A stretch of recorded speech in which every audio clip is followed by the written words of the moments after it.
आपकी बुक का सबसे इंपॉर्टेंट चैप्टर एल्बर्ट आइंस्टाइन का चैप्टर है, जो कि इस दुनिया के सबसे बड़े साइंटिस्ट में से एक हैं, और जिसमें इनकी जो कहानी है वो बताई गई है। अ truly beautiful mind. Beautiful mind किसका? एल्बर्ट आइंस्टाइन का। जो काम इन्होंने किया है वो लोगों ने सोचा भी नहीं था। और इनका बचपना कैसा था, इनकी मैरिड लाइफ या इनकी पर्सनल लाइफ कैसी थी, वो सब कुछ इसमें बताया गया। इनका टीचर्स का इनके प्रति क्या रवैया था, ध्यान से सुनना। इनके टीचर्स इनको क्या बोलते थे। आओ चलो शुरू करते हैं। A truly beautiful mind, Albert Einstein की कहानी। Albert Einstein was born on 14th March in 1879 in Germany. अल्म या उल्म नाम के एक जगह पे जो जर्मनी में था, वहां एल्बर्ट आइंस्टाइन का जन्म हुआ था।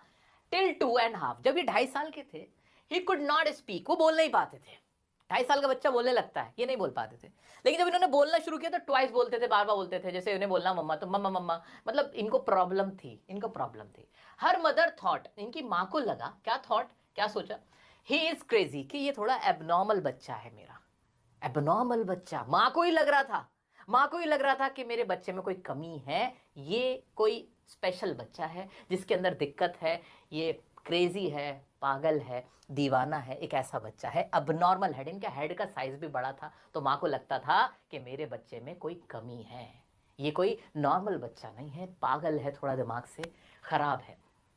His master called him stupid, good for nothing. इनके टीचर ने इनसे कहा, इनके प्रोफेसर ने कहा, क्या कहा पता है? तुम किसी काम के नहीं हो, मैं लिख के देता हूं, तुम लाइफ में कुछ नहीं करोगे, कुछ नहीं करोगे, कुछ नहीं करोगे। ऐसे कानों में गूंज रही है बात। ऐसा बोला गया किसको? एल्बर्ट आइंस्टाइन को। उनके टीचर ने डिस्करेज किया। अगर कोई तुम्हें, तुम्हारे टीचर बोल रहे हैं, कोई ट्यूटर बोल रहा है, कोई भैया बोल रहा है, कोई पड़ोसी बोल रहा है ना तुम्हें, तुम्हारा कोई दोस्त बोल रहा है तुम्हें कि तुम किसी काम के नहीं हो, तुम्हारे बस की कुछ नहीं है, अरे तू क्या कर लेगा, तेरे बस की क्या है।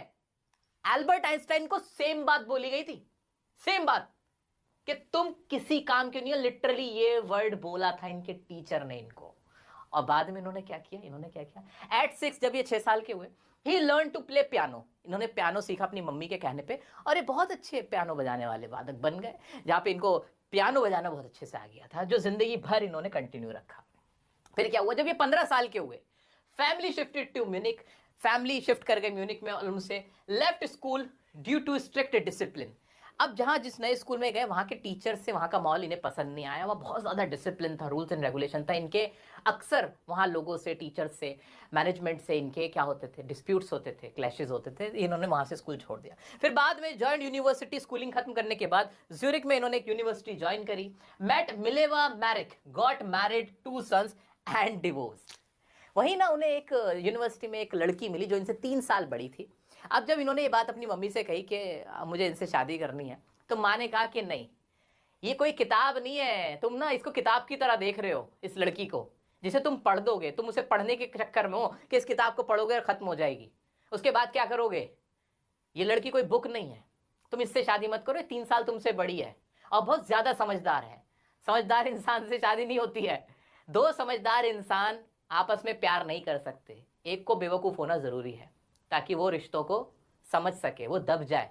जब एक दबाए दूसरा दब जाए, ऐसे रिश्ता चलता है। जब दोनों ही दबाना चाहेंगे तो रिश्ता नहीं चल पाएगा। तो इनकी माँ ने बहुत अच्छी राय दी थी। माँ ने कहा वो बहुत समझदार लड़की है, तुमसे 3 साल बड़ी, कुछ ज्यादा मेच्योर है, इंटेलिजेंट है, तुम्हारी नहीं निभेगी उससे, मत करो उससे शादी। इन्होंने की शादी, 2 बच्चे हुए, और फिर बाद में डिवोर्स हो गया, इनका तलाक हो गया। फिर बाद में इन्होंने अपने कजिन से शादी कर ली। फिर क्या हुआ, इन 1915 published his paper on general theory of relativity, जो कि इनकी सबसे बड़ी अचीवमेंट में से एक माना जाता है। इन्होंने पेपर लिखे किसके ऊपर? जनरल थ्योरी ऑफ रिलेटिविटी के ऊपर। इन्होंने एक नया सिद्धांत लोगों को दिया, इन्होंने इन लोगों को बात बताई, मेड हिम फेमस, जिसकी वजह से इनकी जो थ्योरी थी, जनरल रिलेटिविटी जो थ्योरी थी, वो बहुत बहुत फेमस हुई और इनको पॉपुलैरिटी मिली। इन 1938 में कुछ और भी तो हुआ था, बिस्मिल्लाह खान, हाँ याद आया। 1938 में क्या हुआ, wrote a letter to Frank Roosevelt, जो कि यूएस के प्रेसिडेंट थे, उनको इन्होंने लेटर लिखा about danger of atomic bombs. Atomic bomb के डेंजर, खतरे के बारे में इन्होंने बताया। यानी इनको दुनिया की बड़ी चिंता थी, तो ये दुनिया के बारे में भी सोचते थे, एक ऐसे इंसान थे। फिर क्या किया इन्होंने, when America dropped atomic bombs, जब हिरोशिमा नागासाकी पे अमेरिका ने वर्ल्ड वॉर में बॉम्ब को ड्रॉप किया, एटॉमिक बॉम्ब से हमला किया, और वहां हजारों लाखों लोग मर गए, तो इन्होंने क्या करा, ही वॉज डीपली हर्ट, वो बहुत, इनको बड़ा दुख हुआ, and road to UN to form a world government. तब इन्होंने यूएन को लिखा, यूनाइटेड नेशंस को, कि एक वर्ल्ड गवर्नमेंट बनाई जाए, सारे दुनिया के देश आए और एक गवर्नमेंट फॉर्म करते हैं, गवर्नेंस फॉर्म करते हैं जो पूरी दुनिया को इस डिस्ट्रक्शन से बचा ले। क्योंकि इन्हें बड़ा दुख हुआ था कि इंसानियत का कत्ल हो रहा था वर्ल्ड वॉर के अंदर। तो ये सिर्फ साइंटिस्ट ही नहीं थे, ये फिलेंथ्रोपिस्ट भी थे, ये ह्यूमैनिटी की बहुत चिंता करते थे, पूरे वर्ल्ड को एक ह्यूमैनिटी, एक ब्रदरहुड की तरह देखते थे, यूनिवर्सल ब्रदरहुड पे जोर देते थे। ही advocated world peace and democracy, ये डेमोक्रेसी की एडवोकेसी करते थे, यानी उसका समर्थन करते थे। वर्ल्ड पीस यानी दुनिया में शांति हो, इसकी तरफ इनका ध्यान रहता था। He was awarded Nobel prize in physics, इनको फिजिक्स के लिए नोबेल प्राइज मिला। और इनकी सबसे बड़ी अचीवमेंट क्या थी?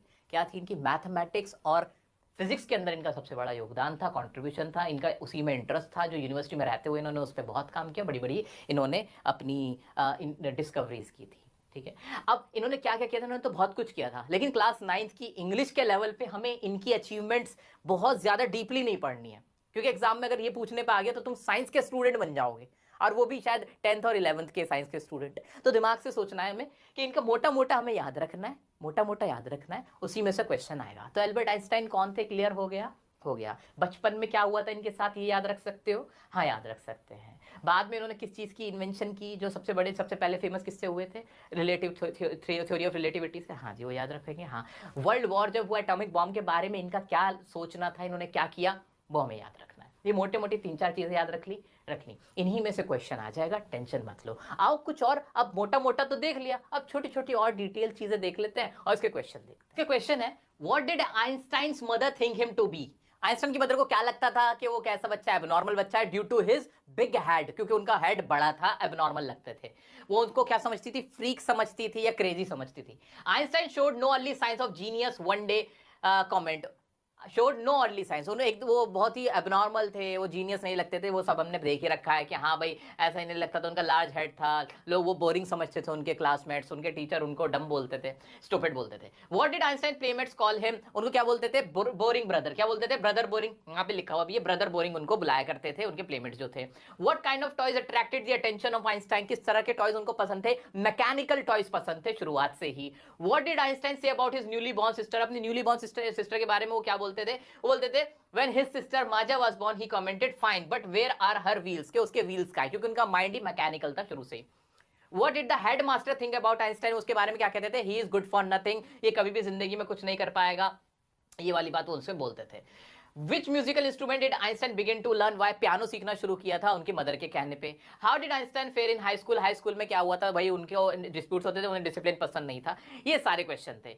Why did Einstein hate school? उनको स्कूल क्यों नहीं पसंद था? टू मच डिसिप्लिन था, डिस्प्यूट्स होते थे और उनको वहां का माहौल अच्छा नहीं लगता था, सफोकेशन लगता था। दोस्तों, ये सारे क्वेश्चन अब आप अच्छे से आंसर कर सकते